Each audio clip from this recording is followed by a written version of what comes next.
and the challenge to find new product ideas. And you probably have the perfect answers for that. What I like to do is I always like to go and maybe go into a retail store or go on Amazon and buy like maybe the top 3 performing, what I think are the best products in this particular category or area, right?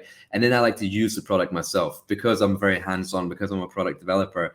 I like to learn by doing and learn by using, right? So when I'm using the product, let's say for example, even if it's something as simple as a coffee mug, right? I have to drink 5 cups of hot water out of it to be like, look, does the handle get hot? Does the like paint on it chip? If I drop it, does it smash? Does it fit into the side pouch of my backpack? Or if it's like an outdoor tent, I'm sleeping in it, I'm pitching in it, did I get cold? Is it waterproof? All that sort of stuff. So whatever product it is, I have to use and test it myself, right? And as I'm using it and testing it myself, whether it's a sample I got from a factory or whether it's items I bought online or from a retail store, I always write a list of here's all my likes about this product and here's all my dislikes about this product. Here's what I really want to keep on the product and here's what I want to improve on. And here's all the things that I just don't like that I want to get rid of. And then I try and translate that information into like a specification sheet that a manufacturer will understand and know how to make use of so that they're very familiar of what I need, right? So that's kind of the first step that I do. Then as well, and I always want to have I want to make my own opinion first, which is why I don't read the positive and negative reviews on Amazon, because I don't want to be influenced by what other people like. I want to make my own assumptions first. Then the next step is I'll read the positive and negative reviews to be like, did I miss anything?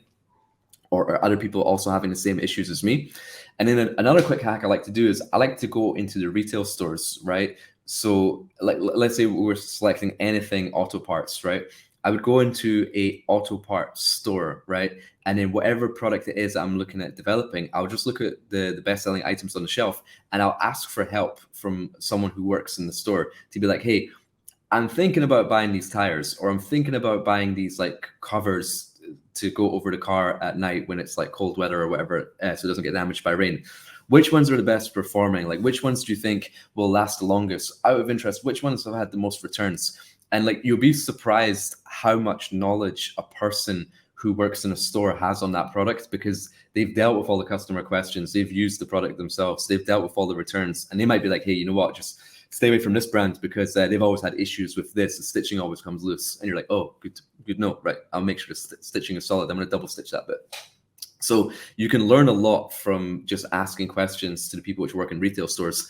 And then it's kind of like end-to-end spectrum, right? I like to get information from the retail stores for my own using and testing. And I also like to get information from the manufacturers as well.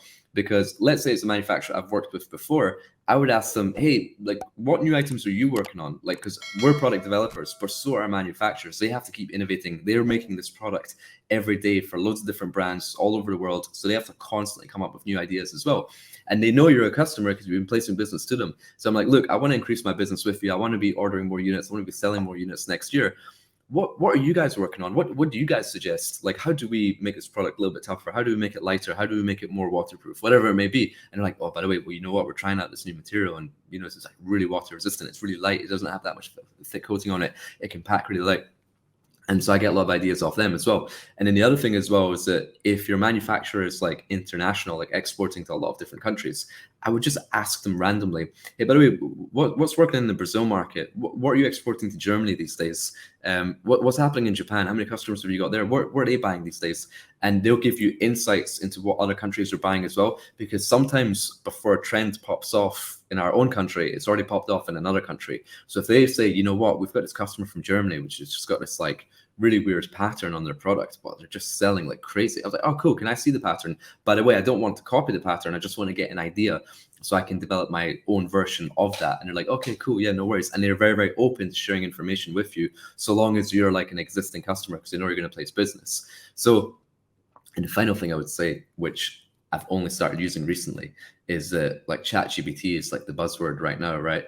I didn't necessarily want to use ChatGPT because I consider myself an expert in my area. So I was like, there's nothing this thing can't tell me that I already don't know.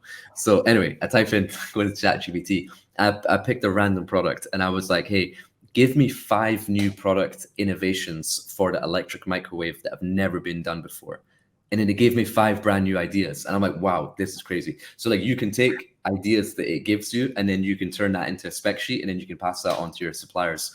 as well. So to summarize, I use the product myself. I write my own list of likes and dislikes. I read the positive and negative reviews of other sellers online. I go into retail stores and I chat with the people which work in the retail stores. I also talk to my manufacturers as well, what they're working on. And then now I use artificial intelligence as well.